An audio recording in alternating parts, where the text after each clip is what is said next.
You think being nice is safe, harmless? Let's get real.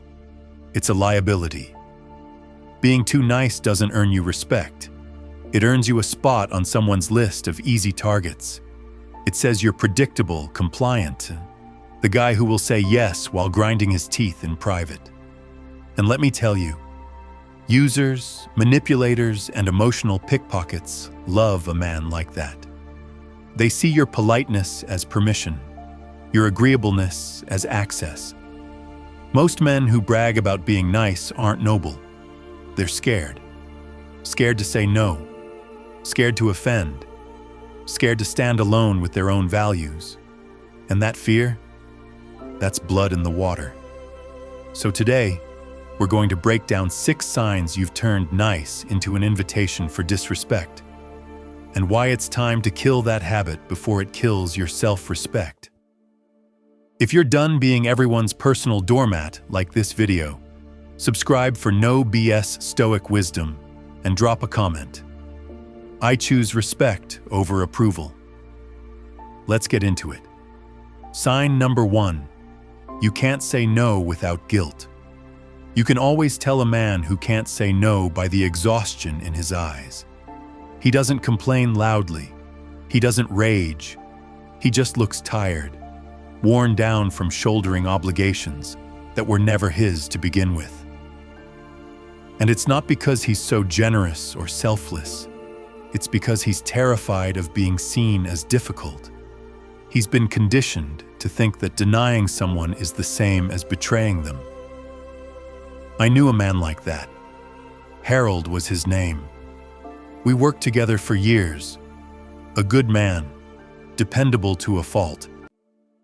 He was the one who picked up the slack when others slacked off, covered shifts without complaint, sat through meetings he didn't need to be in, volunteered for projects that went nowhere. You could see the relief in other people's faces when he said yes, because he always did. He'd smile and say, "No problem." But there was always that pause, that flicker of resignation before he spoke. I remember once we were having a drink after work, and he admitted he didn't even remember the last time he had a weekend to himself. His wife was furious at how absent he'd become. His kids had stopped asking if he'd make it to their games, and he hated himself for it. But he still couldn't say no. Why? Because somewhere along the line, he decided other people's approval was worth more than his own peace. He thought being agreeable was the path to respect. He thought being dependable meant being constantly available. And let's be clear, people took advantage. They learned Harold would say yes before they finished asking. They offloaded their responsibilities onto him without a second thought. He was such a nice guy. But Harold wasn't happy. He wasn't even respected. They liked that he was easy, predictable. But when the big promotions came up, he wasn't even considered. Management didn't see a leader. They saw someone who'd do the grunt work without complaint. That's the danger of being too nice. It's not that you'll get hurt immediately. It's that you slowly lose yourself in the service of people who don't care what it costs you. You start living someone else's life, filled with obligations you never chose and resentment you can't shake. And Stoic philosophy is mercilessly clear about this. Marcus Aurelius once wrote, "If it is not right, do not do it. If it is not true, do not say it." That isn't just a call to avoid lying to others. It's a demand to stop lying to yourself. Stop pretending that saying yes when you mean no is virtue. Stop calling your fear of confrontation kindness. Because here's the truth that stings. No one respects a man who won't respect his own boundaries. When you say yes to everything, you're not being good. You're being weak. And people know it. They may thank you. They may praise you. But they'll keep coming back for more, because they know you'll give it. And don't fool yourself into thinking it's humility. Real humility is knowing your limits and honoring them. Saying no when it matters. Protecting your time, your energy, your commitments to the people who truly rely on you. Your family, your real friends, yourself. Harold eventually burned out. He had a minor heart attack in his late 50s. The doctor told him to reduce stress. Take it easy. For the first time in decades, Harold had to say no. And you know what happened? The world kept turning. The company found someone else to do the late nights. The people who'd leaned on him so heavily stopped calling. And Harold realized they hadn't valued him. They'd used him. But by then, he was too tired to be angry. He was just sad. Sad that he'd handed over so many years of his life to people who didn't deserve them. Don't be Harold. Don't wait for your body or your spirit to give out before you set limits. If you want real freedom, you have to earn it. And that means learning to say no, without guilt, without apology, without explaining yourself to people who never explain themselves to you. Because the first step toward respect, from others and from yourself, is to draw the line you won't cross, no matter how nicely they ask.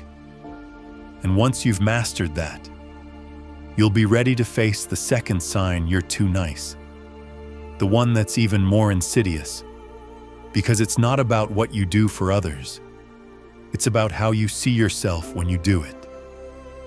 And that's what we'll talk about next. Sign number 2. You apologize for existing. It's a hard truth most men won't admit. But here it is. People can sense difference before you even speak. You don't need to announce it. They see it in how you avoid eye contact, how you hunch your shoulders to seem smaller, how you clear your throat before speaking, as if apologizing for taking up space at all. They notice it in your constant disclaimers, in your instinct to say sorry before expressing a thought. We're taught early that apologizing is polite, a sign of humility, respect, and consideration. And yes, there's a time and place for that. But there's a darker side to this habit, a pattern many men carry for decades without question. It starts with saying sorry for small things, bumping into someone, interrupting by mistake. But it spreads. Soon, you're apologizing for having opinions, for needing help, for wanting something better, for simply existing in someone else's space. And people learn quickly how to treat a man like that. They don't reward his humility. They take advantage of it. Because when you act like your needs are a burden, people believe you. They'll take you at your word. They'll put themselves first, without hesitation, because you've shown them you'll always step aside. This isn't some rare flaw.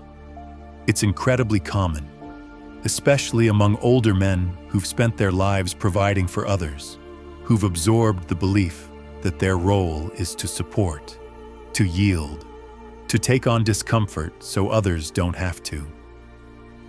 These men become experts at silencing their own needs, ignoring their desires, telling themselves it's noble to come last. But let's be clear. There's a difference between selflessness and self-erasure. Selflessness is choosing to give from a place of strength. Self-erasure is believing you don't have the right to take up space in the first place. Stoic philosophy has no patience for that second path. A Stoic man doesn't try to dominate a room, but he refuses to disappear in it. He knows his voice matters because it is honest, thoughtful, and intentional. He understands that silence is powerful, but only when it's a choice, not a habit. Seneca put it simply, it is the power of the mind to be unconquerable. Think about that. An unconquerable mind doesn't flinch at raised voices. It doesn't tremble at the thought of offending someone with the truth. It doesn't apologize for having boundaries, for having needs, for speaking with weight. That doesn't mean you need to be loud or aggressive. It means you don't start every thought with an apology. You don't water down every truth until it's meaningless. You don't walk through life afraid that your presence is a problem. Because when you do, you're not being humble. You're giving people permission to overlook you. The worst part? You think you're being kind. You think you're avoiding conflict. You think you're making yourself easier to be around. But in reality, you're teaching the people around you that your needs come last, that your voice can be ignored, that you'll say yes even when every part of you wants to scream no. And let's be honest, the older you get, the heavier that burden becomes. You start to notice all the years you spent tiptoeing through your own life, all the moments you stayed silent when you should have spoken, all the times you bit your tongue until it bled, just to keep the peace. But Stoic philosophy demands more from you. It asks you to see yourself clearly, not as a background character in everyone else's life, but as a man with a story of his own. It asks you to stop apologizing for taking up space on this planet, for having thoughts that matter, for needing things that deserve to be met. That's not arrogance. That's honesty. That's strength. That's the quiet certainty that you have just as much right to be here as anyone else. So if you find yourself saying sorry before you speak, if you feel a deep fear of offending just by existing, stop, take a breath, and remember, your silence doesn't make the world better. It just makes you smaller. Once you see that clearly, you're ready to face the next sign that you're being too nice. The one that hides behind a smiling mask of peace, but is really just fear of confrontation. That's what we'll explore next. Sign number 3. You avoid conflict at all costs. You can always tell when a man fears conflict. It's written in the careful way he phrases his sentences, always leaving himself an exit. It's in the way he smiles when someone crosses the line, pretending he didn't notice. It's in the way he agrees too quickly, even when his eyes say otherwise. This isn't diplomacy. This isn't grace under pressure. This is surrender, dressed up as manners, and it's far more common than most will admit. Men tell themselves they're keeping the peace, when what they're really doing is avoiding discomfort. They convince themselves they're being mature by letting things slide. But there's a cost to this constant compromise, and it's steeper than most realize. Every time you swallow disrespect to keep the peace, you're making a quiet promise to the person in front of you that they can do it again, and they will. The human mind is sharp at picking up social cues. People notice the man who refuses to enforce his own boundaries. They sense the tremor in your voice when you decline to challenge them. They see the way you drop your eyes when they push you. And once they see it, they know they can keep pushing. They know you'll yield. You've taught them that your comfort is negotiable if it keeps things easy. For men, especially those who've spent decades trying to be the rock for everyone else, this avoidance becomes second nature. You've carried the weight of other people's expectations, so you minimize your own. You tell yourself it's not worth the argument, that it's better to let it pass, that making a scene isn't your style. But avoiding conflict doesn't make you noble. It makes you complicit in your own humiliation. It turns every insult into something you endorsed through silence. It teaches people that they can get away with small acts of disrespect, which eventually grow into open disregard. And this isn't just about the grand insults. It's the subtle slights, the small jokes at your expense that you laugh off awkwardly, the dismissive interruptions you let slide, the decisions made without you because they know you won't object. These aren't isolated incidents. They're the proof that people have learned you're safe to disrespect. This is where Stoic philosophy draws its hard, cold line. It doesn't tell you to seek out conflict for its own sake. It doesn't celebrate rage or revenge. But it does demand that you see the truth without illusions. A Stoic man doesn't hide from reality because it's uncomfortable. He faces it squarely and decides what is worthy of his response. The Stoics understood that peace is not the absence of conflict. Peace is the product of boundaries that are respected. And boundaries don't announce themselves. They're enforced. They're enforced through words, through tone, through action, even through silence used with precision. It takes strength to be the man who will let things be uncomfortable for a moment, so they don't get worse in the long run. It's not about being loud or aggressive. It's about refusing to betray yourself for the illusion of harmony. It's recognizing that biting your tongue can become an act of violence against your own dignity if it turns into a habit. This is what so many men miss as they age. They look back and see all the times they stayed silent, all the times they let others cross lines. They see the relationships built on resentment instead of respect, and they regret that they didn't speak up when it would have mattered most. Stoicism calls you to end that pattern now. It calls you to recognize that avoiding conflict isn't the same as achieving peace. That the man who never challenges disrespect is the one who guarantees he'll keep experiencing it.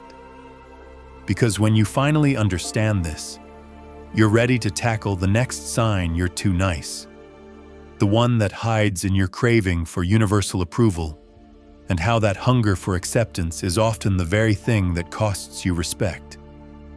And that's what we'll explore next. Sign number 4. You need everyone to like you.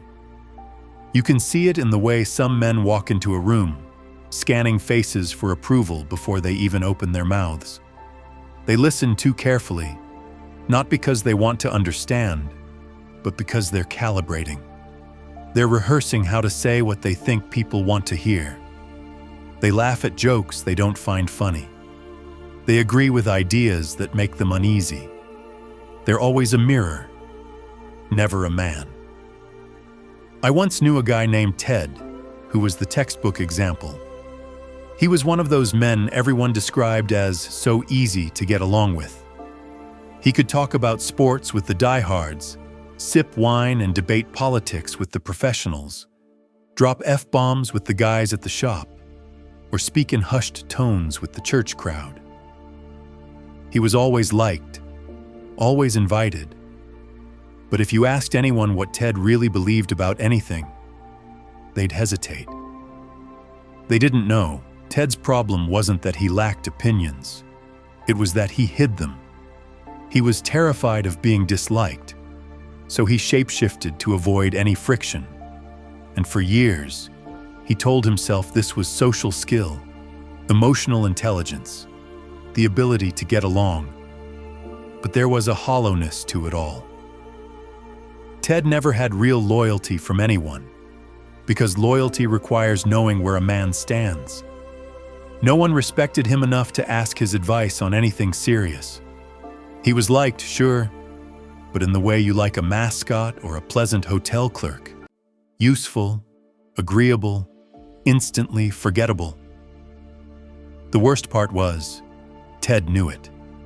He could see it in the way people's eyes glazed over when he spoke, in the way they'd talk over him at parties, in the way they'd come to him for a ride, a favor, a nod of agreement, but never for truth. He once told me over a beer that he felt invisible in his own life, that he wasn't sure who he even was anymore. Decades of bending to fit had left him with no shape of his own. He said he was haunted by the idea that if he died tomorrow, people would say he was a nice guy, and then immediately forget him. That's the curse of living for approval. You become unthreatening. You become bland. You become forgettable. And people don't respect what they forget. Stoicism is merciless about this. It demands you choose truth over comfort. Marcus Aurelius put it bluntly. The opinion of 10,000 men is of no value if none of them know anything about the subject. In other words, why contort yourself to win the favor of people who don't even see you, who don't understand you? A Stoic man isn't rude for the sake of it. He doesn't seek enemies, but he refuses to trade authenticity for acceptance. He knows the cost is too high, because when you live for approval, you sacrifice your integrity, your principles, your self-respect. You lose the only thing that ever made you worthy of respect in the first place: your conviction. We're taught from childhood to be liked. Don't rock the boat, don't argue, don't be difficult. And sure, there's wisdom in picking your battles, but there's rot in avoiding all of them. Because you can't stand for anything if you're terrified of standing out. That's the part that older men especially wrestle with. After years of trying to be the dependable one, the team player, the man who never says the hard thing first, you look around and realize your voice has lost its weight. You see the younger men who don't even notice you, the friends who only call when they want something, the colleagues who pass you over for leadership because you never demonstrated any. Ted's story isn't rare. It's epidemic, and it's preventable. But only if you accept that being liked is cheap, and being respected is expensive. The man who insists on universal approval will get it, but at the cost of being seen as inconsequential. The man who is willing to be disliked for standing firm will be remembered. That's the promise of Stoicism.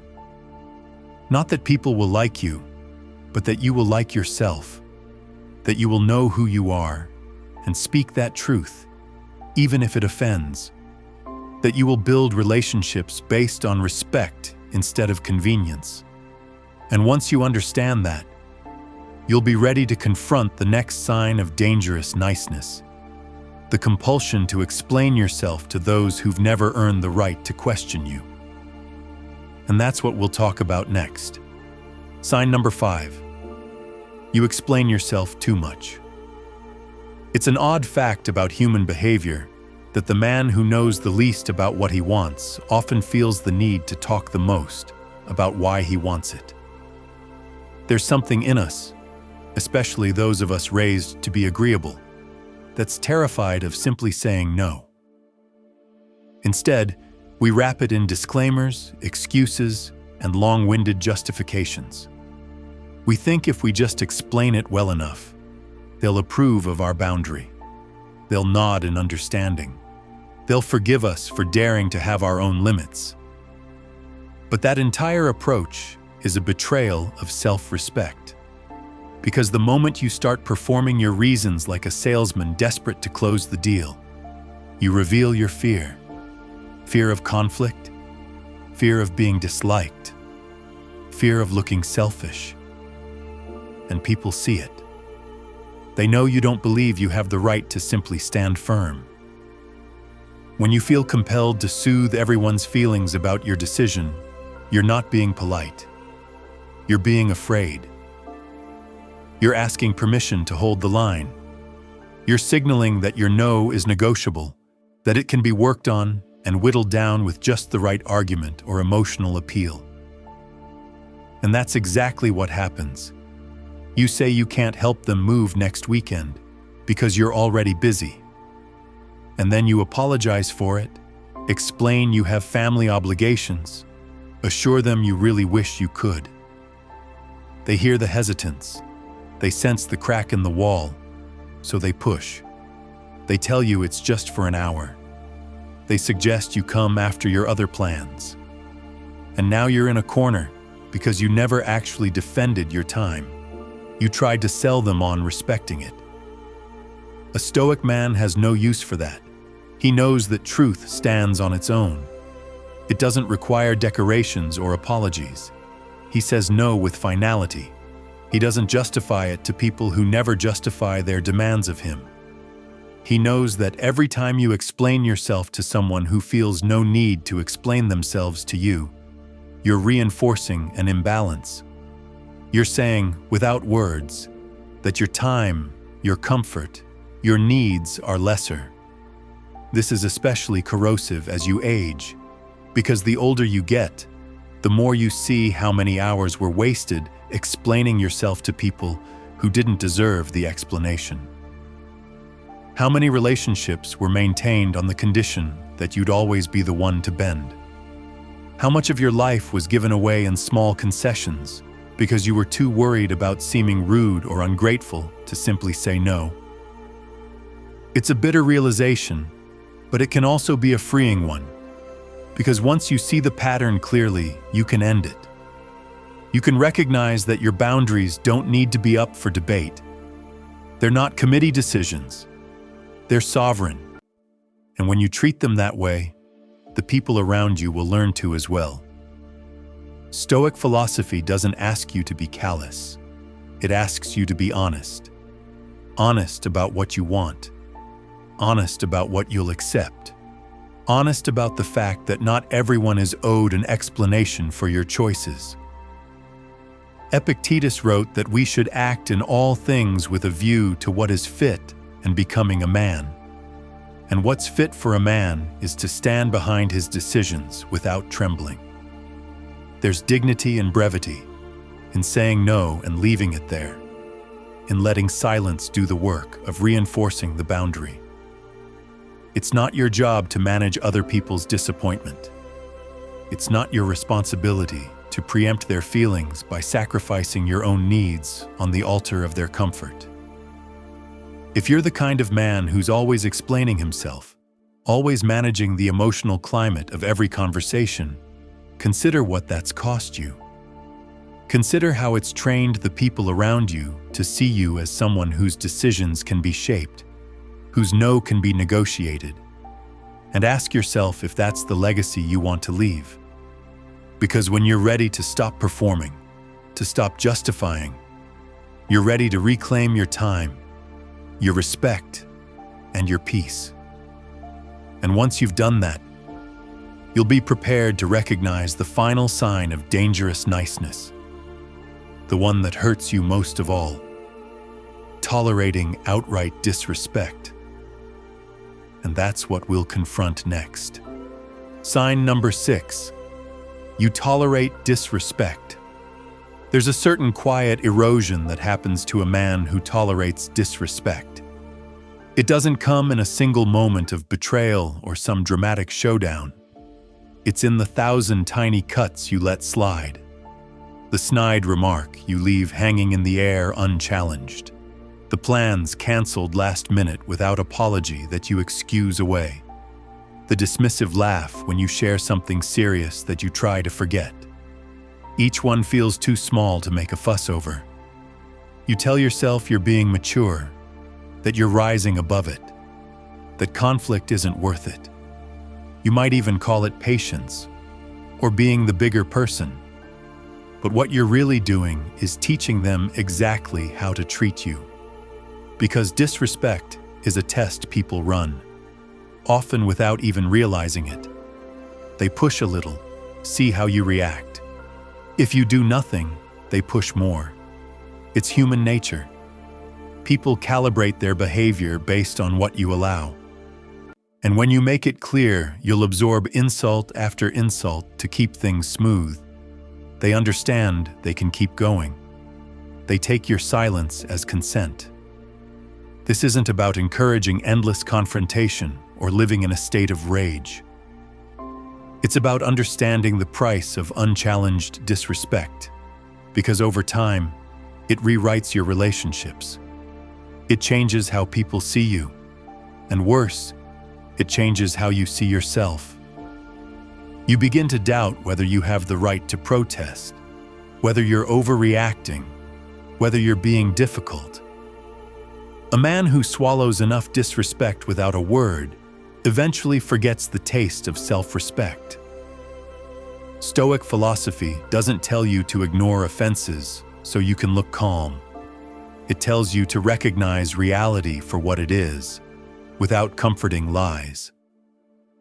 As Marcus Aurelius warned, if someone does wrong, it's because they believe it's the right thing to do. When someone crosses your line, it's because they think they can. Because you showed them it's safe. Seneca wrote, "He who does not prevent a crime when he can, encourages it."